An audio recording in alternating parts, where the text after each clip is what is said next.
ಹಿಡಿಯೋಕ್ಕಾಗ್ತಾ ಇರಲಿಲ್ಲ. ಆದ್ದರಿಂದ ಈ ಬಯಲ್ದಾರಿಯನ್ನು ಹಿಡ್ಕೊಂಡು ಅವರೇನು ಮಾಡ್ತಾರೆ, ಬರ್ತಾರೆ ಇವರು ಈ ಕಡೆಯಿಂದ ಬಂದು 1006ರಲ್ಲಿ ಕ್ರಿಸ್ತಶಕ 1006 ದೇವಸ್ಥಾನ ಮುಳೂರು ಪಟ್ಟಣದಲ್ಲಿರ್ತಕ್ಕಂಥ ಗೋಪಾಲಕೃಷ್ಣ ಸ್ವಾಮಿ ದೇವಸ್ಥಾನ.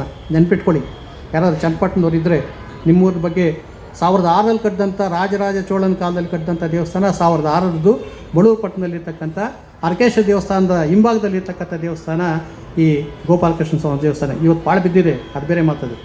ಹೀಗೆ ಇದು ಈ ಚೋಳರನ್ನು ಸಾಯಿಸೋದಕ್ಕೆ ಇದು ಮುಂದೆ ಚೋಳರು ಇವ್ರ ಮೇಲೆ ತಮ್ಮ ಸೇಡನ್ನು ತೀರಿಸ್ಕೊಳ್ಳೋದಕ್ಕೆ ಇದು ಕಾರಣ ಆಯಿತು. ಮತ್ತು ಗಂಗವಾಡಿಯಿಂದ ಕಾವೇರಿಯಿಂದ ಹಿಡಿದು ಕೃಷ್ಣಾ ನದಿವರೆಗೆ ರಾಜ್ಯ ವಿಸ್ತಾರ ಆಯಿತು. ಇವೆಲ್ಲವೂ ಕೂಡ ಈ ಭೂತಗನ ಕಾಲದಲ್ಲಿ ಆದಂಥ ಯುದ್ಧದ ಒಂದು ಪರಿಣಾಮಗಳನ್ನು ನಾವು ಹೇಳಬೇಕು. ಮತ್ತು ಈ ಭೂತಗನ ಕಾಲದಲ್ಲೇ ಹೊಯ್ಸಳ ಸಾಮ್ರಾಜ್ಯ ಆರಂಭ ಆಗಿದ್ದು. ಹೊಯ್ಸಳ ಮತ್ತು ಹುಂಚ, ಶಿವಮೊಗ್ಗ ತಾಲೂಕಿನ ಆ ಹುಂಚದ ಸಾಂತರರು ಇವ್ರ ಕಾಲಕ್ಕೆ ತಲೆ ಎತ್ತೋಕ್ಕೆ ಶುರುವಾಗ್ತಾರೆ. ಅಲ್ಲಿಂದ ಆಚೆಗೆ ಹೊಯ್ಸಳರು ಇದೇ ದಿನೇ ಪ್ರವರ್ಧಮಾನಕ್ಕೆ ಬರ್ತಾರೆ. ಗಂಗರು ಮುಂದೆ ಹೋಗ್ತಾರೆ, ಆಸಂದಿ ಗಂಗರ ಆಗ್ತಾರೆ. ಆಸಂದಿಲಿ ಒಂದು ಬ್ರಾಂಚ್ ಆಗುತ್ತೆ. ಮಂಡಲಿ ಶಿವಮೊಗ್ಗದಲ್ಲಿ ಒಂದು ಶಾಖೆ ಆಗುತ್ತೆ.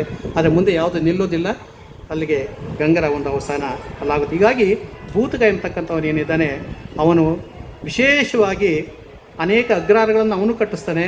ಜೊತೆಗೆ ಈ ಯುದ್ಧಗಳಲ್ಲಿ ಭಾಳಷ್ಟು ಯುದ್ಧಗಳನ್ನು ನಾವು ಮಾಡಿ ನಮ್ಮ ಇಡೀ ಒಂದು ವಿಸ್ತಾರ ಏನಿದೆ, ಸಾಮ್ರಾಜ್ಯದ ವಿಸ್ತಾರವನ್ನು ಅವನು ಮಾಡ್ತಾನೆ.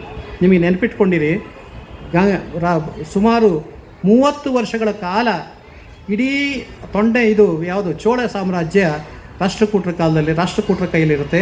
ಅದನ್ನು ಪರೋಕ್ಷವಾಗಿ ಗಂಗರು ಆಳ್ತಾ ಇದ್ರು ಅಂತಕ್ಕಂಥದ್ದು. ಅಂದರೆ ತಂಜಾವೂರಿನ ಮುಖಜ ಭೂಮಿಯಿಂದ ಹಿಡಿದು ಮೇಲುಗಡೆವರೆಗೂ ಇರ್ತಕ್ಕಂಥ ಒಂದು ಪ್ರದೇಶವನ್ನು, ಈ ರಾಷ್ಟ್ರಕೂಟರ ಕೈಯಲ್ಲಿದ್ದಂಥ ಒಂದು ಪ್ರದೇಶವನ್ನು ಗಂಗರು ಆಳ್ತಾ ಇದ್ರು ಅಂತಕ್ಕಂಥದ್ದನ್ನು ನೀವೆಲ್ಲರೂ ನೆನೆಸ್ಕೊಳ್ಬೇಕು. ಹೀಗಾಗಿ ಬರೀ ಸಾಮ್ರಾಜ್ಯ ಒಂದೇ ಅಲ್ಲ, ಸಾಮ್ರಾಜ್ಯದ ಬಗ್ಗೆ ನಾವು ತಿಳ್ಕೊಳ್ಳೋದಲ್ಲ, ಅವ್ರು ಮಾಡಿದಂಥ ಕೆಲಸಗಳು ಮತ್ತು ಅವರ ಪ್ರಭಾವ ಕೂಡ ನಾವು ತಿಳ್ಕೊಳ್ಬೇಕು. ಇವತ್ತಿಗೂ ಅಲ್ಲಲ್ಲಿ ಒಕ್ಕಲಿಗರಿದ್ದಾರೆ. ಇಲ್ಲಿ ನಂದು ಬಾರ್ಡ್ರೆ ಆದ್ದರಿಂದ ನನಗೆ ಗೊತ್ತಾಗುತ್ತೆ, ಆ ಕಡೆಗೆಲ್ಲ ಇದ್ದಾರೆ, ತಮಿಳ್ನಾಡಲ್ಲೆಲ್ಲ ಇದ್ದಾರೆ.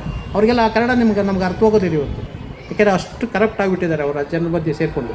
ಅದರಿಂದ ಇಂಥ ಒಂದು ಹಿನ್ನೆಲೆ ಹೇಳುವಂಥ ಭೂತಗೇಂದ್ರ, ಭೂತರಸ ಇಂಥವರ ಒಂದು ವಿಷಯವನ್ನು ಇವತ್ತು ನಿಮಗೆ ತಿಳಿಸೋದಕ್ಕೆ ನನಗೆ ಅವಕಾಶ ಕೊಟ್ಟಂಥ ಈ ಮುಖ್ಯವಾಗಿ ಗೌಡ್ತಿಯರ ಸೇನೆ, ಇದಕ್ಕೆ ಸಂಬಂಧಪಟ್ಟಂಥ ಎಲ್ಲರಿಗೂ ಹೊಂದಿಸಿ ನನ್ನ ಮಾತನ್ನು ಮುಗಿಸ್ತೀನಿ. ನಮಸ್ಕಾರ.